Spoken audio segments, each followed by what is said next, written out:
Hey there everybody, hope everybody's doing well. We're actually going to start up a second series here. I'm still working on the airline AM FM radio, and I'm still working on the FM section. There's a lot of bad resistors and caps that I'm working on. But what we're going to start on today is our second project, which we're going to call the Killer Joe. And I'll explain why that is in a moment. But what you'll see here is we have a cabinet, and I'll walk you through all this, which is an old Bell & Howell Fimo Sound speaker. It's a model 179, and you can see the old plaque there. And there's one there. And this was essentially used in conjunction with a projector, and there was a 16 ohm speaker in here that would connect to the projector, and you'd be able to hear the sound. And you can imagine, you know, all the hard work they put into building a wonderful cabinet like this just for a speaker. But what we're going to do is we're going to turn this into a bass amp, and we're going to call it the Killer Joe. And one of the reasons why we're going to call it the Killer Joe is you'll see in a moment why this thing is so beefy. But we're going to use a 6550 output tube, which I'll show you, and a pair of 12AX7s. We're going to use solid state rectification. No reason to have a rectifier tube in there because it's going to get plenty hot anyway. And we're going to use a 12-inch Celestion bass speaker, which is capable of 200 watts. If I understand this amp correctly, it's probably going to be capable of 30 watts, which is enough to blow the windows out of the room. So we're not going to need to worry about 200 watts. But that's what this thing is going to look like. Before I flip it around, all of the controls are going to come out the front here. So we're going to have a volume, tone, you know, obviously bass and treble. We're going to put a vibrato circuit in there just so it can be used for a guitar. And in the back, we're going to put in a separate potentiometer for negative bias, because negative bias really does affect the way an amp sounds. And we'll talk about that more in another episode. So let me flip this thing around, show you the components we're going to use, and then we'll go from there. Okay? Okay, we have the cabinet open. There's a simple door back here that's vented, like so. And it connects with these clips. And here's the chassis that we're going to put inside this thing. It's a Bud 411, and it's I think 15 by 3 by 7. That's the size. And take a look at these transformers that we're going to put in this thing. So for starters, here's one of the filter caps that goes in the power section. It's a 1000 microfarad 500 volt Nishikan. Really cool looking, really beefy looking. And it's going to actually go mounted upside down like that so that it sticks to the chassis. This is the power transformer. It's a Hammond 270 HX. We're talking some serious iron here. And the reason why this is important is we really need, we really need to have 230 milliamps on this thing in order to drive that tube. That tube that I'm going to show you in a moment is very beefy. And this has the 5 volt center tap, which we're not going to use because we're rectifying. It's got your 6.3 volt filament, and your high power section is 550 volts center tapped. Okay, this thing I can assure you is heavy, but it pales in comparison to the output transformer. This output transformer is most of the weight of this amp, believe it or not. And the output transformer is a Hammond 1628 SEA. And this is capable of 30 watts, okay? And it supports both 4, 8, and 16 ohms. And it's primary 5000 ohms, okay? And look at the size of this thing. This thing is huge. And I'll put it right next to the power transformer so you can understand how big this thing is. Look at the difference. This thing is heavy, all right? It's probably about 11 pounds alone just for this. And this is probably about 8 pounds. So just in the transformers alone, we're talking some serious weight. And we're also going to be installing a filter choke in this thing as well, which will get mounted underneath the chassis. And for that, we're going to use another Hammond, which is a 159R. Okay, and that's it for the iron. So Very, very beefy. And the way that we're going to mount this thing flushes right up against the cabinet. There's the speaker we're going to use, which is the Celestion BL12 200X, right there. That's good. So the way we're going to have to do this is we want to keep the power section completely separate from the signal section. Right in this corner down here, there's a hole in the front of the cabinet, if you remember. That's going to be the input for the amp, where we actually plug the instrument in. So we're going to keep this part of the chassis right here all signal, and we're going to dedicate this side to power, which means I'm going to put this huge output transformer right about here. Plenty of clearance here. And we're going to put this power transformer right around there, like that, on this side. Okay? We're going to put our capacitor probably somewhere right back here. Right around there. Okay, behind the transformer. And we're going to mount this choke underneath the chassis somewhere. We've got plenty of clearance because we have a 3-inch chassis. Let's take a look at our tube. Our tube is an Electro Harmonics 6550 EH. And wait till you see how beautiful this thing looks.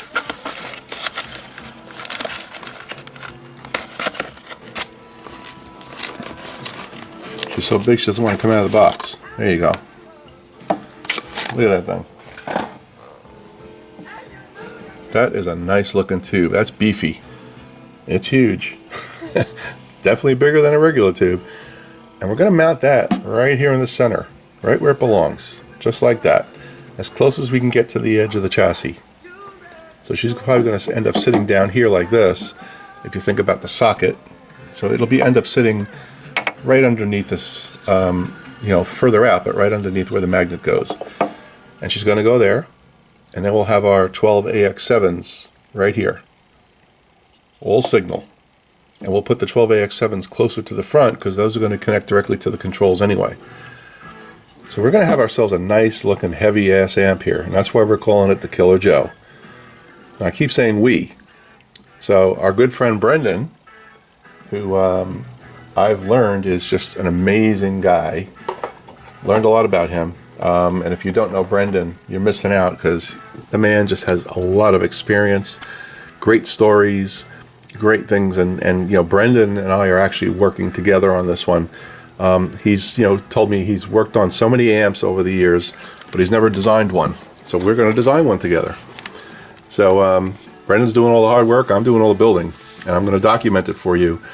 And hopefully this will be one of the only ones on YouTube like this that really, we're talking about a 6550 tube, and we're gonna definitely kill this thing and knock it out of the park.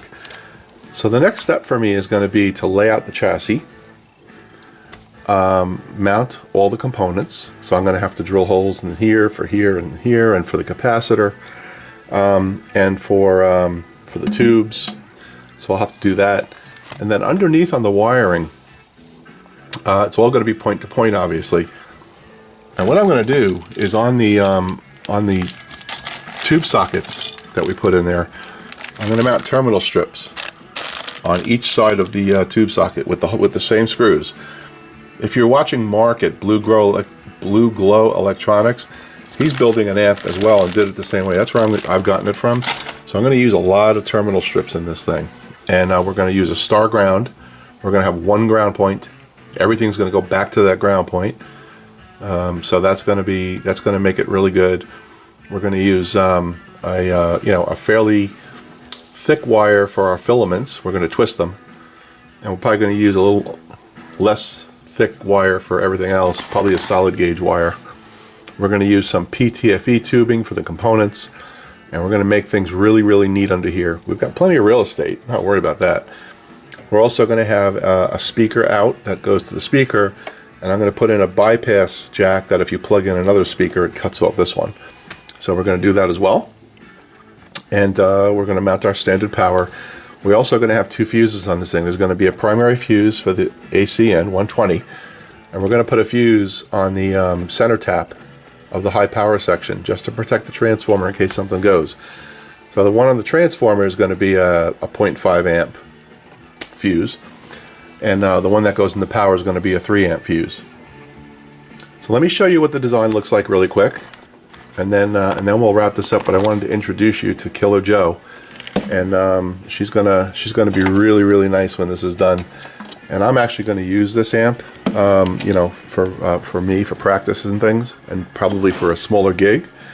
So it's not just one of them amps that I'm going to build and just lay around. It's going to get used. That's why I'm going to put so much beefy stuff into this thing. You can't build this thing and not use it. So let's go through the schematic and we'll be right back. Okay, here's our power section. We'll start there. So here's your power cord, 3 amp fuse, there's your switch, coming into the transformer right here. We'll start here with our filament section. This is our 6.3 volt filament. We're going through a full wave 10 amp 1000 volt bridge rectifier. We're coming down across here. We're going to this 200 microfarad 25 volt cap. And over here we're going to the filaments of our 6550 and our 12AX7. That's going to be pins 4, 5, and 9. Right? And that's going to take care of our filaments. We come up here on the high power section, and you'll see we're going to use 1N4004s, a pair of them, to rectify the power. We're going to use a 0.5 amp fuse to ground. Then we're going to come over here. Here's C1, which is that huge cap that I showed you. We're going to come right here. And then we have another 0.33 600 volt cap here. We have a resistor. All this goes to ground. Then we have our choke right in the middle. And then we have C3, which is 100 microfarad at 450. C4, which is 0.33 at 600 volts. And then we have our B plus connection. So that's a simple power section here, right? We can cram all that into one small area. I'm probably going to use, you know, little circuit cards for this because there's just so little components here. I can put it in a very small area, and then I'm going to isolate it from the rest of the amp. Let's go through the signal section. Let me get that going. Okay, here's our signal section. We're going to have 2 inputs, and of course we're going to come in here, right over here. Make sure you can see this. And we're going to have a 1 meg resistor right here. Here's our jack, and then we're going to have a pair of 68K resistors. This is standard Fender design. And then we have 1/2 of our 12AX7 tube here. We have 1/2 here, and then we have a separate 12AX7 over here, and this is going to be for the vibrato pedal. So we go through our preamp tube. We have a potentiometer for treble. We have one for bass. We have one for volume. And as we move along, again, this is standard Fender design. Here's our output transformer right there. There's our speaker. Everything looks pretty standard right here. This B plus connection comes down to the vibrato section. This is the second 12AX7. Again, nothing really unusual here. This is a fairly simple build. We also have a pot here for intensity, 25K, and this is for the intensity of the vibrato. Okay. Coming down off here, which is the output transformer, we have another couple of electrolytics. We have a 20 microfarad at 450 and a 20 microfarad at 450. That's B1, B2, and B3. Or actually B1, and B2. We're using 3 separate B plus rails here in this amp, simply because of that 6550 tube. You have to have a different regulated voltage going to that 6550 tube. If you try to share it with everything else, it's not going to work well. And there's more technical explanation as to why, which I will try to learn and explain to you in the next video. Right, so we've got 3 separate B plus rails, B plus here, B1, B2, and you'll see we've got B2 going to the 6550, we've got B2 over here, and we have B1 down here. So we're actually splitting that rail up into 3. Fairly straightforward amp, guys, not a lot happening here. The schematic actually looks a lot busier than it is. So we're in really good shape. And we're going to start to lay out the chassis and then start the build. And I want to show you what I'm going to do to make the holes in this thing. Let me shut this for a second, and I'll show you. Okay, in order to make the holes in the chassis, I was going to use a step bit, and I've always had a problem with step bits, in that, you know, you always have to deburr around them, and they're never quite right. So I'm going to use this this Greenlee knockout punch kit. And the way this works is you drill a hole in the chassis, and you take one of these. This is going to be the size for our tube, and this is going to be for our 12AX7. You drill a hole, you put this bolt through it, and you tighten it, and these teeth here actually cut the circle out for you. And when you're done, you get a perfect hole. You don't have to worry about bending the chassis, anything like that. I've never used one of these before, but I've seen them used. All you got to do is tighten this bolt down, and it works. So we're going to try that out as well. And I'm going to probably need a larger one here for the capacitor. So I've got the set here all ready to go. And there's a larger bolt for that one. So we've got everything we need here to really make that that chassis pop. For the volume knobs and things, we're going to use a longer shaft volume knob, obviously, because we're going through that cabinet. And we'll just use a step bit for that, because that's not as critical. And we are going to tie a ground across all of the pots in the front of the radio and tie everything, again, back to the star ground. So that's how we're going to do it. So if you're interested in how to build an amp called the Killer Joe, stick around. This is going to be a slower one for me. I generally fly through this stuff, but this one I'm going to take my time. So that's it for now. Wanted to update you on where we are.